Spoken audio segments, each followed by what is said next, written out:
Good evening to everyone. Okay, तो welcome back in next lecture.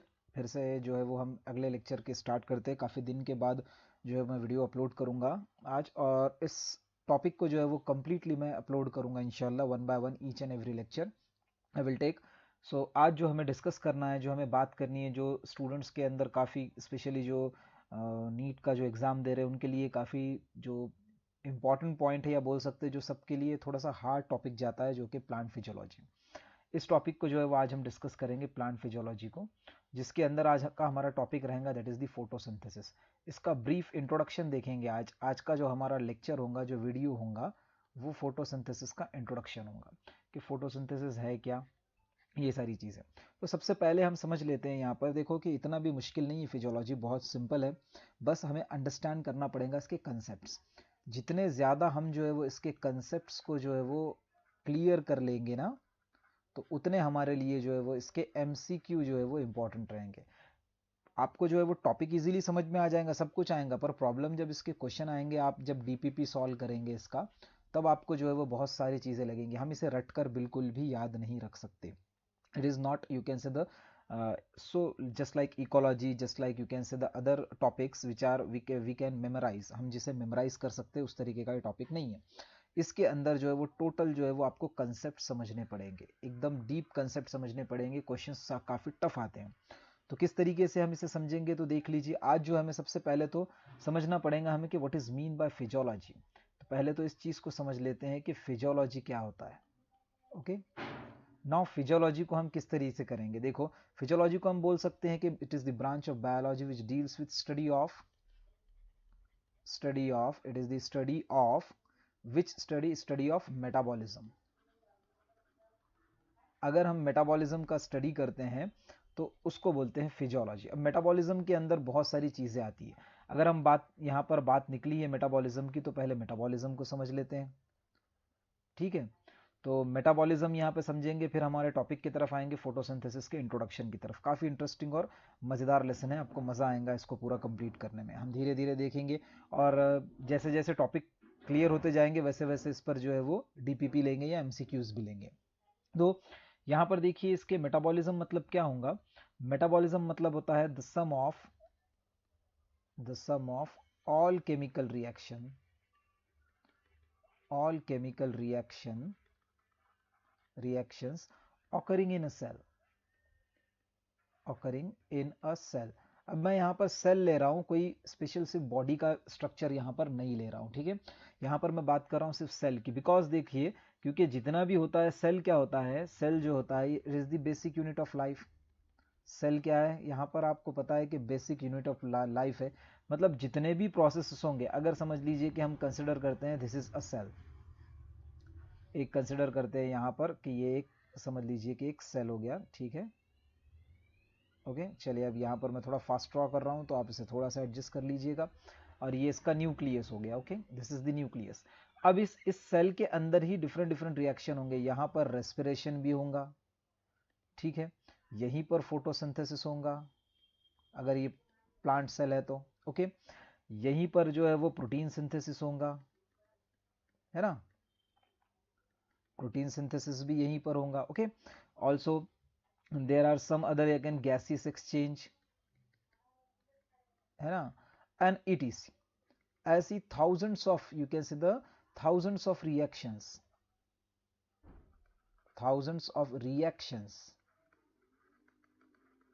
ठीक है, thousands of reactions जो है वो कंटिन्यूअसली सेल के अंदर होंगे, साइटोप्लाज्म में as well as into the nucleus.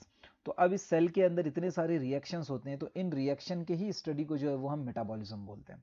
In reaction के स्टडी को क्या बोलते हैं, मेटाबॉलिज्म। ओके, तो मेटाबॉलिज्म आपको समझ में आ गया होगा, यानी कि जो मेटाबॉलिज्म होता है वो हमारे बॉडी में होने वाला रिएक्शंस है। इस मेटाबॉलिज्म को जो है वो दो कैटेगरीज में डिवाइड किया जाता है। एक तरफ तो होता है anabolism, okay, and that is the one category, it is the anabolism, and the next category it is the catabolism. Now metabolism is basically divided into two main categories, or you can say the two main part, that is the anabolism and catabolism. Now let's discuss about the what is mean by anabolism. जो है वो हम anabolism मतलब क्या होगा, कि anabolism मतलब क्या होगा और कैटाबॉलिज्म मतलब क्या होगा। एनाबॉलिज्म के अंदर क्या होगा, यानी ये किस तरीके के रिएक्शंस होंगे, the reactions in which product is synthesize और प्रोडक्ट फॉर्म्स। इसके अंदर फॉर एग्जाम्पल कोई A प्लस बी या प्लस सी लेकर कोई एक सिंगल D या फिर X कोई प्रोडक्ट बनेगा, यहाँ पर हमें जो है वो कुछ प्रोडक्ट मिलेंगे। ओके, उसका ब्रेकडाउन नहीं होगा यहाँ पर जो है वो, और उसके साथ साथ जो है वो यहाँ पर क्या होने वाली एनर्जी जो है वो यहाँ पर कंज्यूम होंगी, मतलब एनर्जी सॉरी इसमें ऐड होंगी एनर्जी। ओके, बट अगर हम कैटाबॉलिज्म की बात करेंगे तो कैटाबॉलिज्म के अंदर क्या होगा, जैसे कि फॉर एग्जाम्पल कोई X सब्सटेंस है, इसका ब्रेकडाउन होगा। ओके, इसका ब्रेकडाउन होगा और ब्रेकडाउन होने के बाद जो है वो समझ लीजिए कि इसके PQR डिफरेंट डिफरेंट प्रोडक्ट बने, और उसके साथ यहाँ पर एनर्जी जो है वो रिलीज होंगी, एनर्जी रिलीज होंगी। मतलब कैटाबॉलिज्म में एनर्जी जो है वो रिलीज होती है और एनाबॉलिज्म में एनर्जी जो है वो यहाँ पर क्या होती है, ऐड होती है या फिर इसमें स्टोर होती है। एनाबॉलिज्म के अंदर एनर्जी स्टोर होंगी और कैटाबॉलिज्म से एनर्जी रिलीज होंगी, ये चीज़ हमें ध्यान में रखनी है। ओके, नाउ अब आते हैं हमारे टॉपिक की तरफ, यानी जो हमारा टॉपिक है that is the which topic, that is the photosynthesis. तो ये फोटोसिंथेसिस जो है वो किस कैटेगरी में आएगा, अब बात करेंगे हम यहाँ पर फोटोसिंथेसिस। ओके, नाउ फोटोसिंथेसिस जो है वो किस कैटेगरी के अंदर आएगा, तो फोटोसिंथेसिस आएगा, this is the anabolic reaction. अगर हम बात करेंगे तो क्या है, this is the anabolic reaction. ये जो है वो एनाबॉलिक रिएक्शन है। इसमें क्या होता है, जो सिंपल जो है वो H2O एंड प्लस CO2, इससे जो है वो क्या बनता है, दैट इज दी कार्बोहाइड्रेट। इससे क्या बनता है, कार्बोहाइड्रेट, जो कि सिंपल कंपाउंड है, that is the water and CO2। इससे जो है वो क्या बनता है, कार्बोहाइड्रेट बनता है। Okay, this is the anabolic reaction, that's why energy जो है वो इसके अंदर क्या होने वाली है, मतलब हम क्या बात कर रहे हैं यहाँ पर, water plus CO2 that is the carbon dioxide. Okay, plus energy. अब एनर्जी कौन सी है, लाइट एनर्जी। ओके, तो लाइट एनर्जी मिलकर जो है वो यहां पर क्या बना रहा है, कार्बोहाइड्रेट। ओके, तो कार्बोहाइड्रेट बना रहा है यहां पर। तो इस कार्बोहाइड्रेट यानी फॉर दिस कार्बोहाइड्रेट ये जो बन रहा है, अभी आगे कैसे यूटिलाइज होगा वो बाद में हम रेस्पिरेशन में देखेंगे। तो ये एनाबॉलिक प्रोसेस हो गया। अब हमें समझने आना चाहिए कि फोटोसिंथेसिस को हम डिफाइन कैसे करेंगे, how we can define the photosynthesis. तो इसका डेफिनेशन कैसा होगा, it is the chemical process in which green plant, or you can say the autotrophs, यहां पर हम ले लेते हैं autotrophs। okay, autotrophs that is the photoautotrophs or the green plants synthesize their own food with the help of light energy. अब ये एक simple definition हुआ। अब इसी को जो है वो हम थोड़ा बायोलॉजिकल फॉर्म की डेफिनेशन में जो है वो यहाँ पर देखते हैं कि हम जो है वो इसको कैसे डिफाइन कर सकते हैं बायोलॉजिकल फॉर्म, या फिर बोल सकते हैं ये एक छोटे लेवल का, एक बेसिक लेवल का अंडरस्टैंड करने के लिए डेफिनेशन हुआ। पर अगर हम इसे समझना पड़ेगा तो क्या होगा यहाँ पर, the process in which green plants convert light energy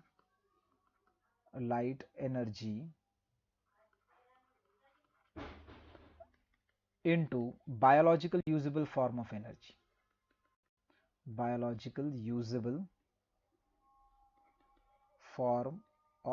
energy, okay.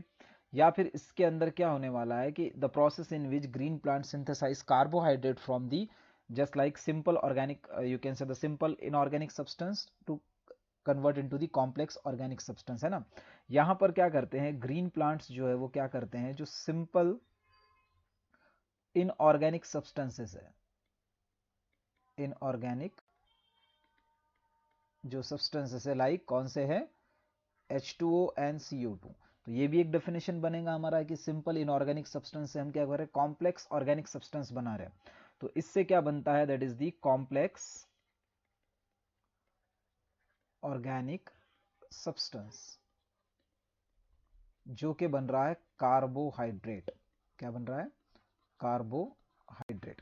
तो कार्बोहाइड्रेट ये बन रहा है, तो इसकी रिएक्शंस कैसी होंगी, इसकी ओवरऑल, अगर हम ओवरऑल इक्वेशन में जाते हैं फोटोसिंथेसिस के, ओके, ओवरऑल इक्वेशन में जाएंगे तो क्या होगा, यहाँ पर 6CO2 प्लस 12H2O, ठीक है,